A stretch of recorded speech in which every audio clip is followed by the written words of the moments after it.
Thank God for my dad. My dad sees the deficit.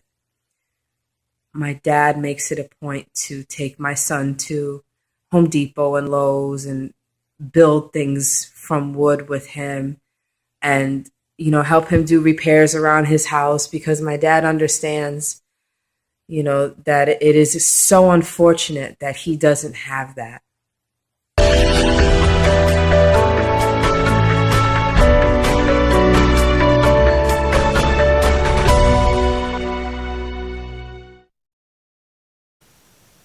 What's going on, everybody? I want to talk to you today about women cannot raise boys to become men. I've got a passage of scripture for you, Proverbs 14 verse 33. And it reads like this. It says, "Wisdom rests in the heart of him who has understanding. But what is in the heart of a fool is made known." Let me repeat that. Wisdom rests in the heart of him who has understanding. But what is in the heart of fools is made known. And that passage of scripture is clear.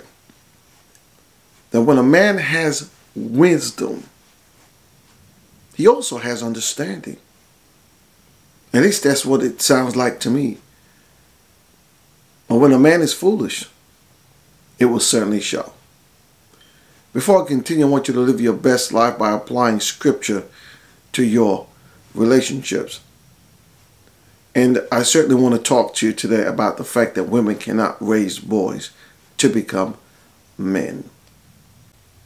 Melissa Ortiz speaks to the fact that women cannot raise boys to become men. You see, women cannot teach men how to be men, just like men cannot teach women how to be women. And that seems extremely clear and understandable. Now, this is an inability that is not from the lack of trying, because most mothers do try and raise their sons the right way, the best way that they know how. However, fundamentally, it's impossible for females to raise boys to become men. Only another man can accomplish this task.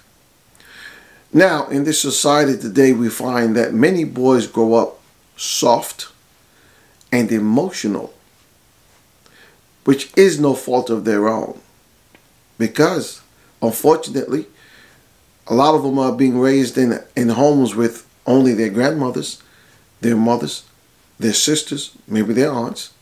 And so you can understand why. There is no father present.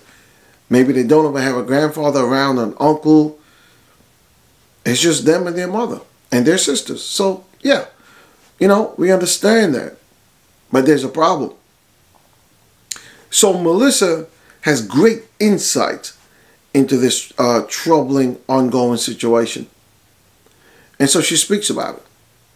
Also, Dr. Robert Glover, the author of the best-selling book, No More Mr. Nice Guy, he also speaks to the problem that we are facing in this increasingly hostile environment, where women are seemingly hating men more and more, I guess because of the feminist movement, and where boys are not getting the proper upbringing due to a lack of direct male involvement, because, like I said before, there are no males in the home, and it is causing a problem. And unfortunately, I hate to say it, but it seems like we're raising boys to become women. I want to have a conversation about my son, and I want to share with you things that I go through in my struggles of being a woman attempting to raise a little boy to be a man. And I say attempting because I can't do it. This is something else that women need to understand when they get themselves into a situation that they're having children by men they are not married to. because you're setting yourself up to be left by yourself to raise these kids. My son is 5, my daughter is 9. Only a few months ago did my son discover what a urinal was. Now, he doesn't know this because he's always with mom. And if he has to use the bathroom, then he goes into the ladies' room with mom. So when my father took him into a restroom, my son didn't know what he was looking at. And he asked my father, should he stand in it? To which my dad was like, no, and he told him how to use the urinal. When we're together, my son and my daughter and I, and we have group activities, there are things that my daughter does and reactions that she has that my son repeats. And I don't like it. And I have to try and step in and say, no, son, that's not for boys. For example, puppies. When my daughter gets this high-pitched squealy sound when puppies are around, oh, the puppy's so cute, and my son repeats that, I have to say, well, first of all, it hurts my feelings because it's not an appropriate response for a male, but I have to say to my son, no, you just say, good boy, good boy. You don't start screaming and hollering like a female. But I just noticed that my son copies my daughter because she's the older child, and there's no male influence around to show him how a man responds or how a male should react to a situation. Another thing is sports.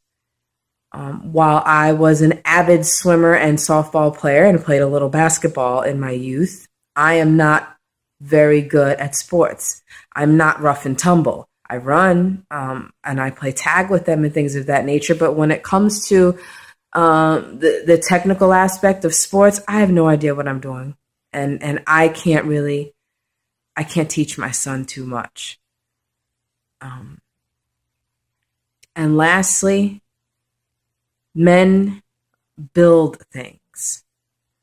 And I have a wonderful father, and as a child, he built doll houses with me, and he built things out of furniture. He built furniture out of wood. He has a shop. He still does have a shop in his garage, and he would build things with me, and that is something that my son is going to miss. Now, I can attempt to do this and flimsily maybe put together some things with my son, but I don't have a male mind.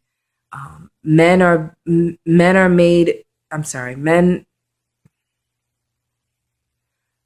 better with space and depth perception and direction and things like that. Women generally don't think in that direction. So it's more beneficial to a boy if a man teaches him how to build something. It's more technical, it's more thought out, the rationales are given, where women don't really, they're just not good at that. So what has ended up happening is, thank God for my dad. My dad sees the deficit.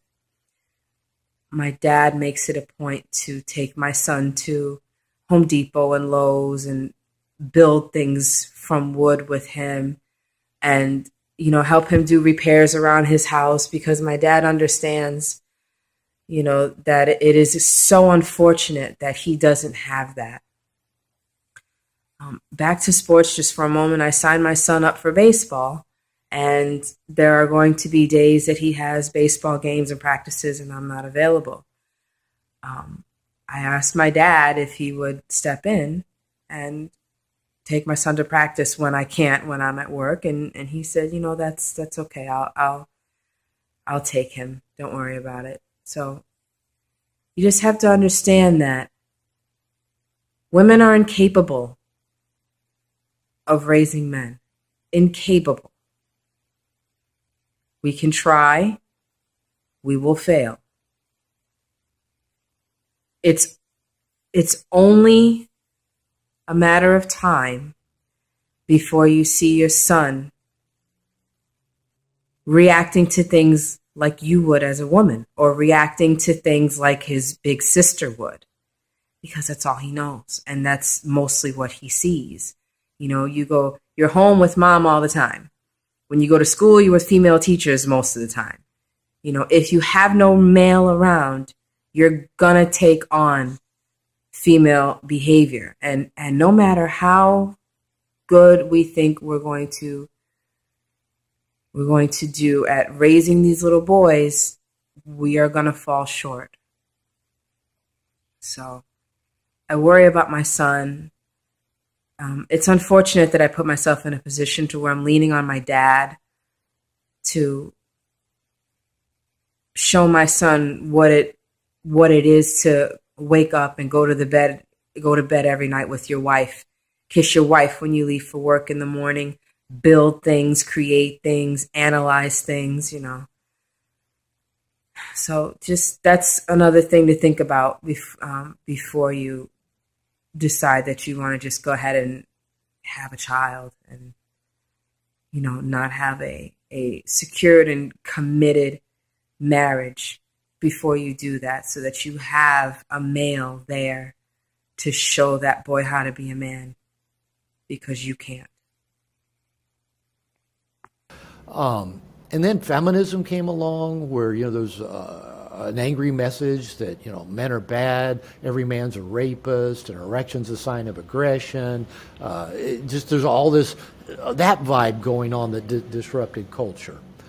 Then as you get boys starting to get into school, kindergarten, elementary school, all of a sudden now they're with women teachers all day long.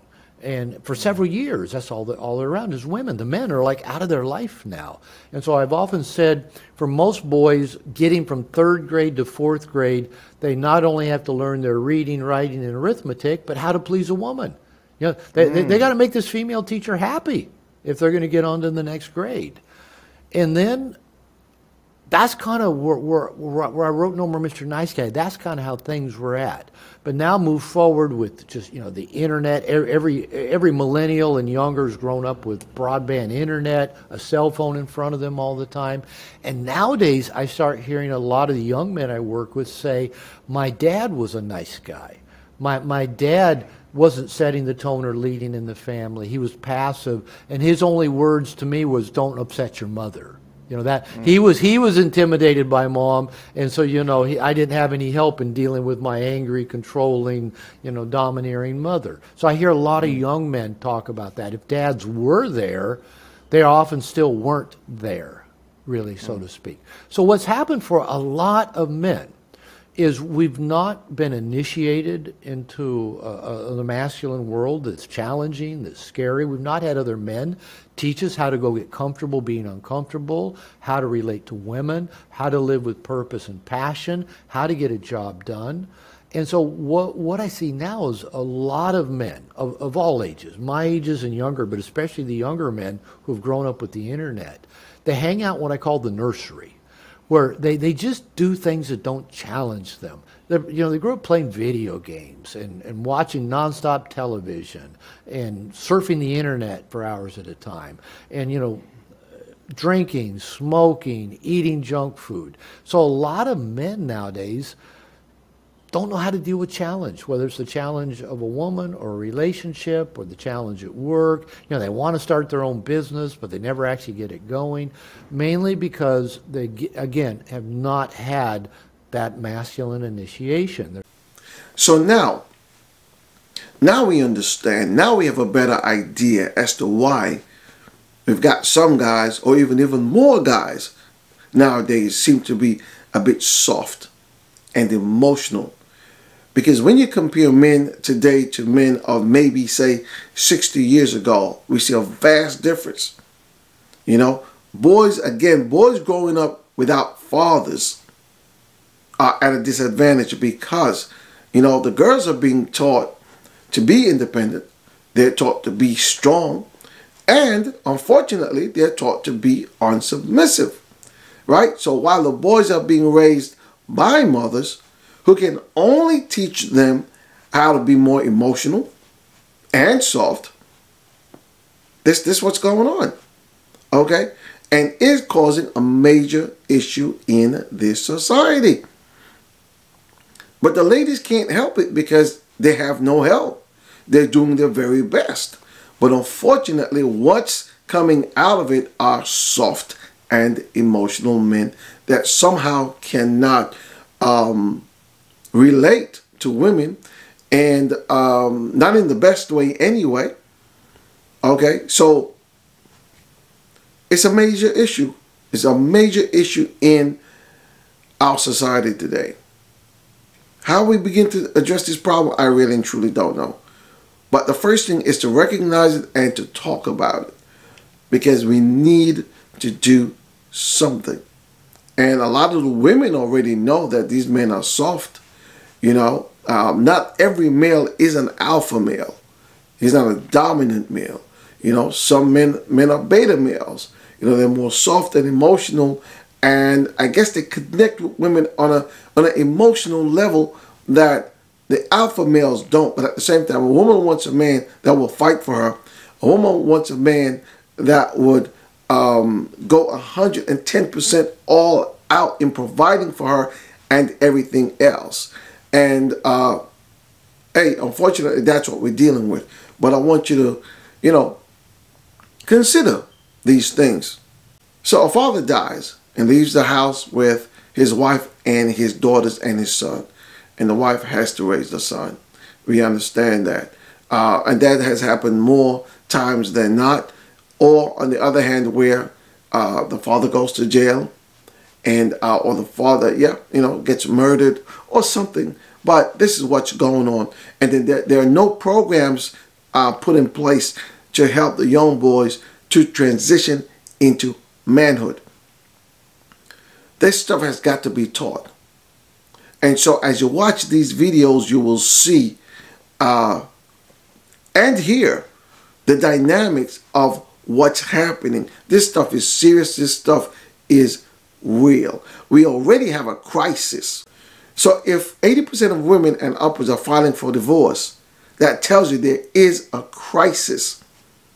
So, and then if the father is not in the house, fathers need to stay involved with their kids. They need to stay involved with their daughters, but they definitely need to stay involved with their sons. This is highly important. Teach them how to fish, teach them how to hunt, teach them how to do woodworking, teach them how to make a bench, teach them how to fix a bike, teach them how to change tires, teach them how to do electrical stuff. Hey, you know, I understand it because my father left when I was extremely young. He was around, but then yet he still wasn't around. For the most part, I knew where to find him, but he wasn't there in the house with me. I think I probably was, probably around 8 or 9 when he finally left and went about his business. Later on, him and my mom got divorced. So it was my grandmother and my mother who raised me. So I understand the dynamic. I understand why I'm not like some other men. I understand why my mentality is not the same. You know, and along with that, the stuff that I went through growing up, medical issues. So I understand, I look at that stuff and I said, I wonder if my father was around, if it would have been different. And you know what I think? I think so. So anyway, listen, thanks for watching this video. I pray that you will share the video. I pray that you leave your comments. And, like the video also. And if you haven't subscribed, please go ahead and subscribe. My name is William Nelson Ryan, and I will see you in my next video. Take care.